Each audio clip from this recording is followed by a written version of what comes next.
할렐루야. 할렐루야. 할렐루야. 주님의 부활을 다시 한번 축하드립니다. 그리고 오늘 이 강론 시간에는 주교님께서 보내신 사목서한을 함께 읽으면서 묵상해 보도록 하겠습니다. 이번 부활절에 주교님께서는 기억에 대해서 말씀하고 계십니다. 예수님의 죽음은 예수님을 믿고 따랐던, 그리고 예수님께 모든 희망을 걸었던 제자들에게 있어서는 앞이 안 보이는 낭떠러지였습니다. 그들 눈앞에서 모든 것이 다 허물어지고 허공밖에는 없었습니다. 눈에 들어오는 유일한 대상은 죽음의 세계인 무덤이었습니다. 그나마 무덤을 찾아 나선 이는 여인들 뿐이었고 12제자는 무덤에 가지도 않았습니다. 죽음의 세계, 망각의 세계, 암흑의 세계에 다가가기 싫었을 것입니다. 무덤은 예수님과 함께 맛보았던 행복의 끝을 의미했습니다. 예수님께서 보여주셨던 그 가슴 뿌듯한 하느님의 나라, 그분과 함께 꾸었던 꿈이 송두리째 사라짐을 의미했습니다. 예수님의 무덤은 굶주린 이들이 배불리 먹고 권세 있는 교만한 자들이 내쳐지고 비천한 이들이 들여높여지는 꿈이 산산조각난 현장이었기에 그곳에 가기 싫었을 것입니다. 그것도 무덤에 찾아간 여인들조차도 슬픔과 절망 속에서 그분께 마지막 작별 인사를 드리고 예를 갖추고 그 시신에 향료라도 발라드리려고 갔을 뿐이었습니다. 그런데 그 여인들에게 놀라운 소리가 들려옵니다. 그분께서 갈릴리아에 계실 때 너희에게 무엇이라고 말씀하셨는지 기억해 보아라. 기억해 보아라. 사람의 아들은 죄인들의 손에 넘겨져 십자가에 못 박혔다가 사흘 만에 다시 살아나셔야 한다고 말씀하셨다. 이 말씀을 기억하라는 거죠. 여인들은 그 말씀을 기억해냈습니다. 예수님께 대한 기억은 여인들에게 새로운 힘을 불어넣어 주었습니다. 기억으로 생기를 되찾은 이 여인들은 사도들도 움직이게 합니다. 기억은 제자들을 좌절해서 다시 일어서게 하였습니다. 주님은 우리가 기억을 잃지 않게 되기를 바라십니다. 주님께서는 제자들이 당신 순환과 죽음에 대한 기억을 잃지 말라고 빵을 쪼개어 당신 몸이라고 나누어 주셨고 포도주를 돌리며 당신 피라고 마시게 하셨습니다. 그러므로 기억은 어제도 오늘도 역사 속에 끊임없이 일하시는 하느님의 구원과 현재의 우리를 연결시켜주는 고리입니다. 기억은 우리 안에서 2000년 전에 예수님과 오늘 살아계신 주님을 결합하는 관문이기도 합니다. 기억은 과거와 미래를 잇는 통로입니다. 그리고 또한 기억은 과거의 오류를 수정하여 더 나은 미래를 만들기 위한 기준치가 됩니다. 기억은 역사 안에서 끊임없이 우리를 위해서 활동하시는 하느님과 오늘의 우리를 연결해주는 고리이고, 그래서 과거와 미래를 잇는 통로이며, 또한 기억은 과거의 오류를 수정해서 더 나은 미래를 만들 수 있는 기준치가 된다 하고 강조를 하십니다.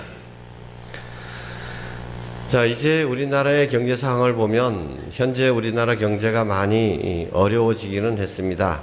그럼에도 불구하고 오늘 스리랑카 친구가 보여주는 것처럼 우리나라는 개발도상 국가들의 선망의 나라가 되었습니다. 우리나라에서 일하는 것이 그들의 꿈입니다. 코리안 드림이라고 얘기합니다. 우리는 못 살겠다고 불평도 하지만 다른 나라 사람들은 제발 한국에 가서 일할 수 있었으면, 이것이 꿈입니다. 우리가 이렇게 되기 위해서는 이 땅에 우리 선조와 선배들이 흘린 피와 땀이 있었기 때문입니다. 우리가 누리는 이 혜택은 우리가 만들어낸 것이 아니라 우리 선조들이 또 우리 선배들이 흘린 피땀 때문에 있는 것입니다.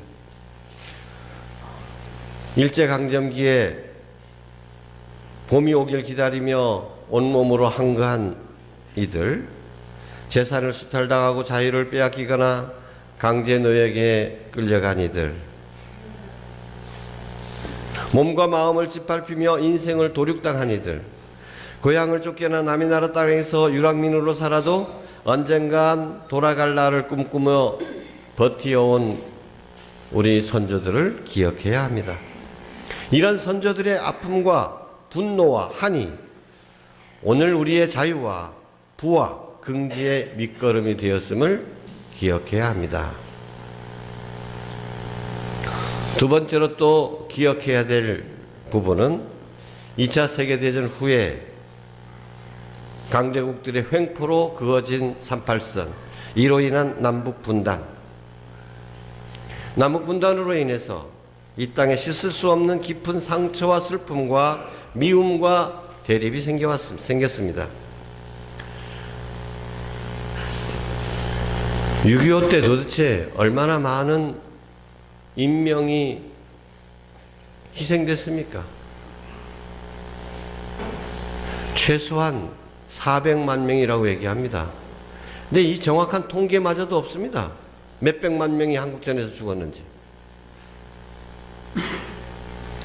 그뿐입니까? 가족이 생이별 당하고 다시 만나지도 못한 채 눈을 감았습니다.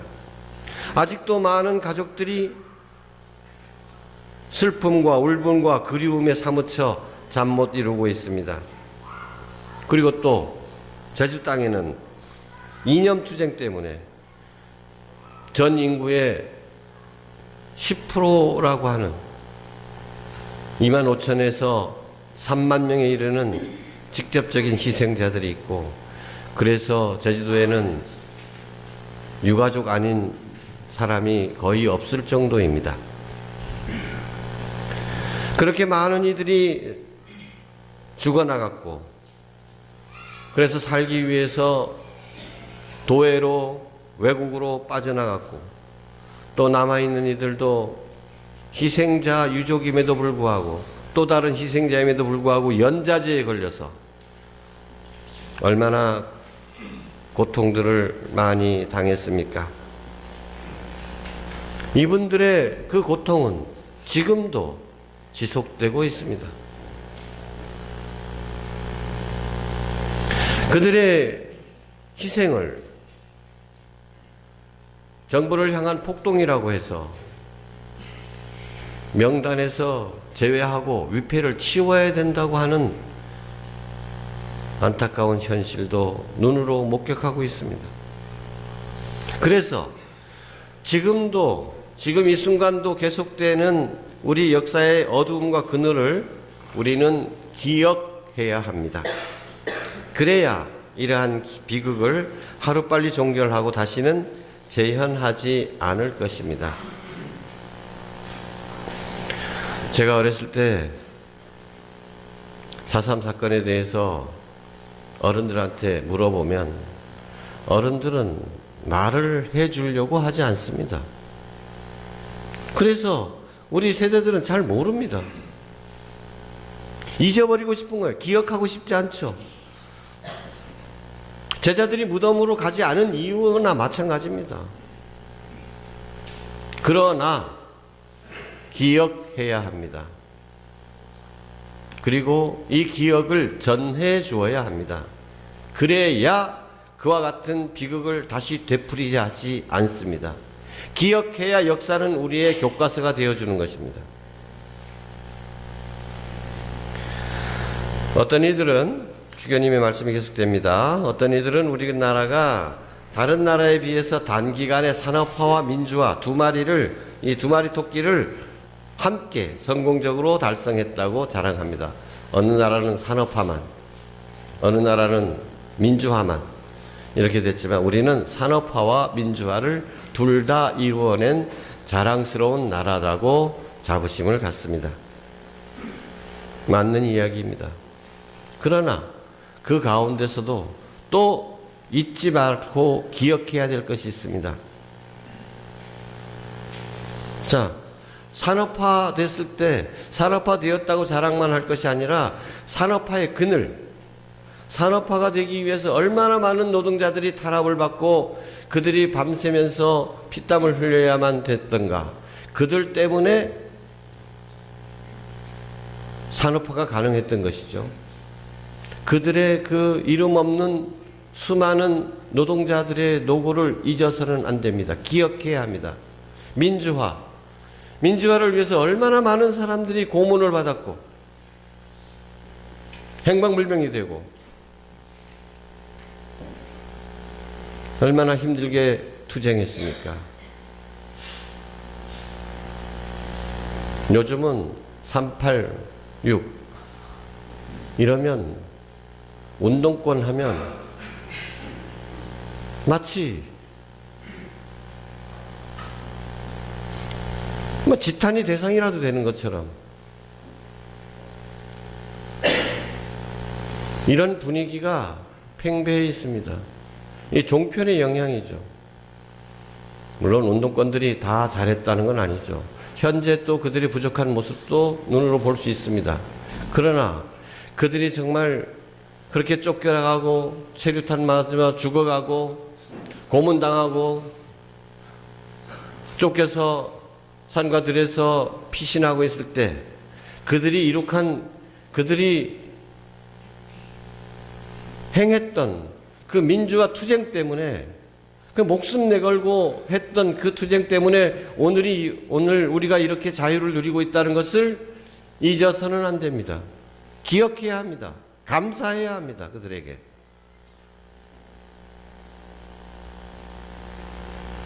이러한 기억들을 상실한다면 우리는 또다시 옛날의 억압과 침묵의 세상으로 되돌아가고 말 것입니다. 주교님의 말씀입니다. 국가는 국민을 위해서 존재하는 것이지 국민이 국가를 위해서 존재하는 것이 아니다. 국민 한 사람 한 사람이 하느님으로부터 받은 인격과 인권은 세상의 그 무엇보다도 존엄하고 숭고합니다. 국가는 바로 이러한 인권을 지키고 봉사하기 위해서 존재하는 것입니다. 그렇지만 역사 안에서 오히려 국가가 국민을 위해서 존재하는 것이 아니라 국민이 국가를 위해서 존재하는 것처럼 통치자들이 국민 위에 군림하고 국민을 자기 권력의 소유나 부속품으로 여기는 일이 많이 있어 왔습니다. 이러한 것을 뒤엎고 민주주의를 앞으로 나아가게 해야 합니다. 국가가 저지른 오류를 시정하려면 시민 한 사람 한 사람이 기억의 끈을 놓지 말아야 합니다. 우리나라의 가장 큰 문제점을 지적하라 그러면 냄비 근성을 드는 학자들이 많이 있습니다. 무슨 문제가 생겼다 하면 막 그냥 팔팔팔팔 끓는 것처럼 막 드러나. 그러나 며칠 지나고 나면 언제 그런 일이 있었냐는 듯이 잊어버리는 것. 그렇기 때문에 과거가 시정이 안 되고 되풀이된다는 것입니다. 여러분 기억해 보십시오. 몇 년 전에 세월호 사태 얼마나 비참한 일입니까? 가만히 있어라. 그리고 배 안에서 그렇게 가만히 있으라는 지시를 따른 아이들은 다 죽었습니다. 경찰이 와서 구해주려니 경찰 오는 걸 눈으로 보고 이제 구해주겠거니 가만히 있으라니까 경찰이 왔으니까 됐다 살았다 했는데 경찰이 구해낸 것은 선장뿐이었습니다.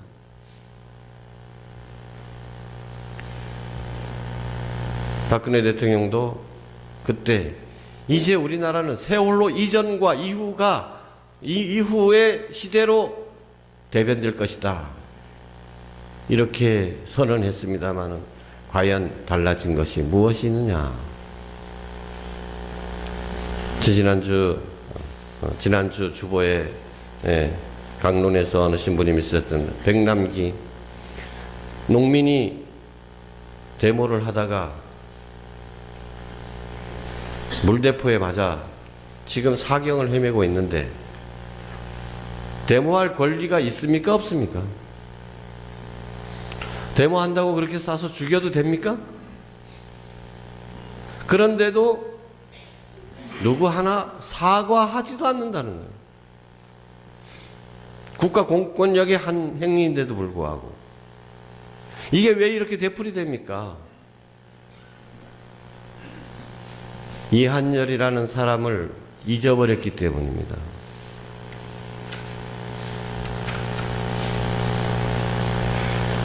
마산에서 최루탄 이마에 맞아서 죽은 김주열이라는 열사를 잊어버렸기 때문입니다. 그러니까 이런 일들이 되풀이되는 것입니다.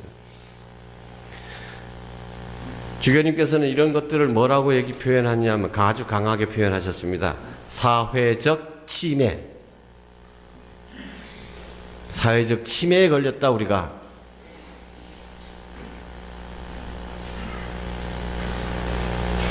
우리가 이렇게 사회적 침해에 빠지지 않고 우리 기억이 힘을 발휘하려면 우리 모두 투표권을 행사해야 됩니다. 올바르게 행사해야 됩니다.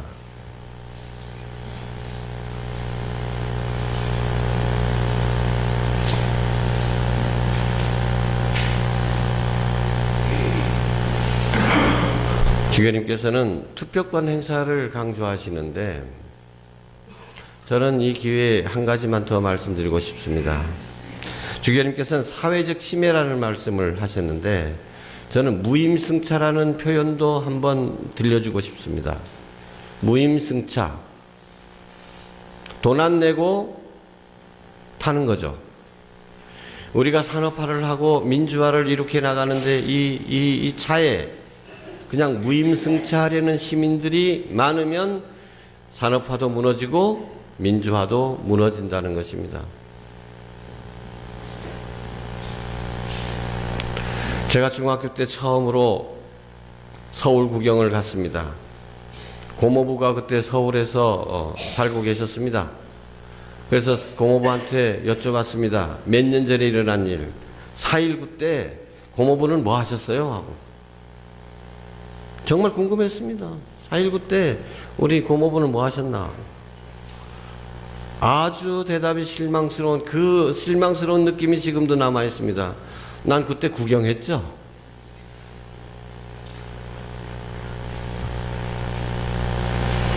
어느 날 우리 자녀들이 손자들이 우리에게 물을 것입니다.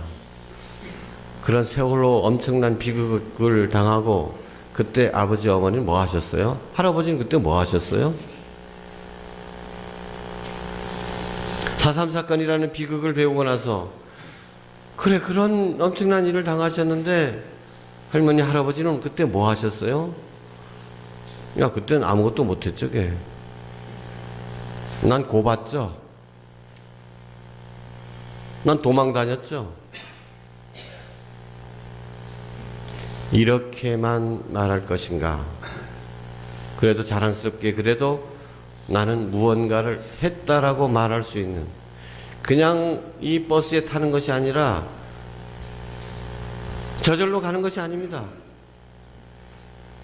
여기에 나도 뭔가 이 사회를 발전시키기 위해서 노력해야 됩니다.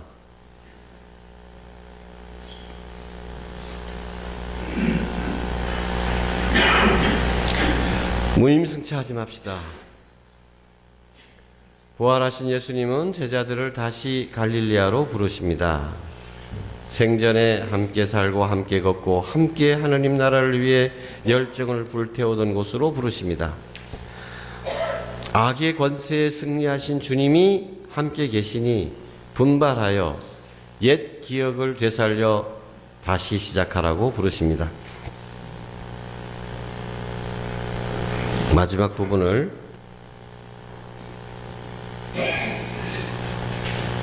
특히 기억했으면 좋겠습니다. 우리는 예수님께 관한 기억과 함께 우리 선조, 우리 형제자매, 우리 동료들에 대한 기억을 각인하며 오늘 주님과 함께 이 땅에 새로운 하느님 나라를 세워 나가야 합니다. 주 예수님의 부활을 진심으로 축하드립니다. 주교님의 부활 개축일 사목서안이었습니다.